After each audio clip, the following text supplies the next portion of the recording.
네, 북한이 어제 오후 단거리 발사체를 발사하며 다시 무력 시위를 벌였습니다. 네, 지난 21일 함경남도 함흥 남쪽에서 300mm 신형 방사포 5발을 쏜 지 8일 만입니다. 정선미 기자입니다.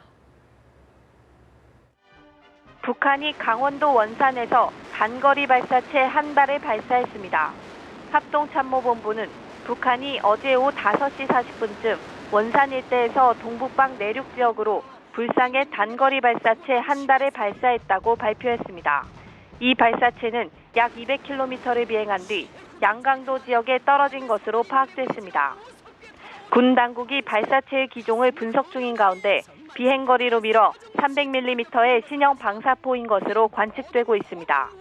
북한이 쏜 발사체가 바다가 아닌 내륙 지역에 떨어진 것은 북한이 명중도 시험을 위해 내륙에 설치한 표적을 향해 발사했기 때문으로 분석되고 있습니다. 합참은 우리 군은 관련 동향을 면밀히 추적 감시하면서 만반의 대비 태세를 유지하고 있다고 강조했습니다.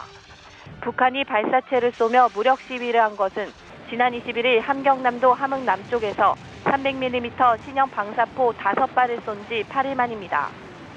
어제 발사한 단거리 발사체 1발을 포함해 북한은 올해 들어 모두 5차례 중단거리 발사체를 발사했으며 이들을 모두 합하면 16발에 달합니다.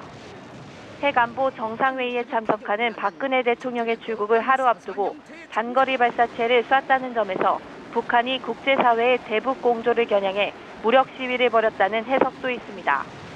연합뉴스TV 정선미입니다. 미국 정부는 북한이 핵미사일 프로그램 개발을 계속해서 추구하는 한 중국이 반대하더라도 한반도에 고고도 미사일 방어체계, 즉 사드를 배치하는 것이 불가피하다는 입장을 확인했습니다. 토니 블링컨 국무부 부장관은 워싱턴 DC 브루킹스 연구소에서 북한이 핵과 미사일 프로그램 개발을 지속한다면 동맹 우방국들의 안보를 지키기 위해 필요한 조치를 취하는 일이 점점 더 긴박하고 중요해지고 있다면서 사드의 한반도 배치를 대표적 사례로 지목했습니다. 이어 중국이 사드 배치를 좋아하지 않는 것은 알지만 이것은 우리가 취해야 할 조치라고 재차 강조했습니다. 중국의 대북 역할에 대해서는 중국과 북한은 특수한 경제관계에 놓여 있어 비록 영향력이 줄어들더라도 지렛대는 여전히 지닌 것으로 판단된다고 밝혔습니다.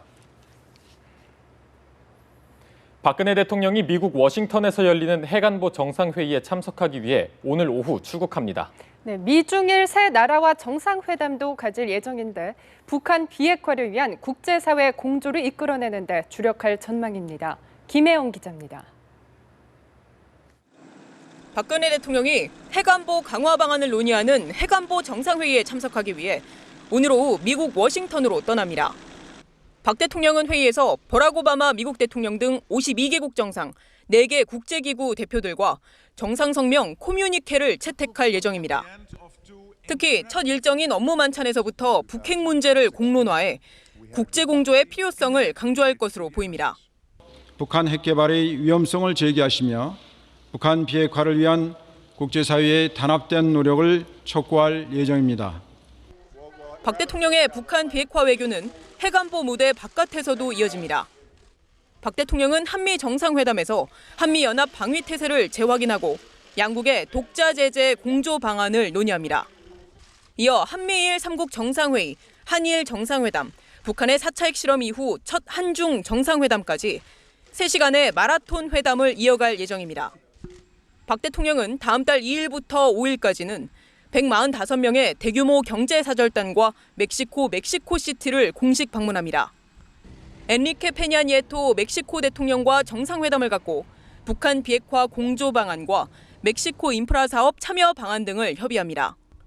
환송 행사에는 청와대 참모진 등이 참석하며 새누리당 김무성 대표, 원유철 원내대표는 개인 일정으로 불참하는 것으로 전해졌습니다. 연합뉴스TV 김혜영입니다.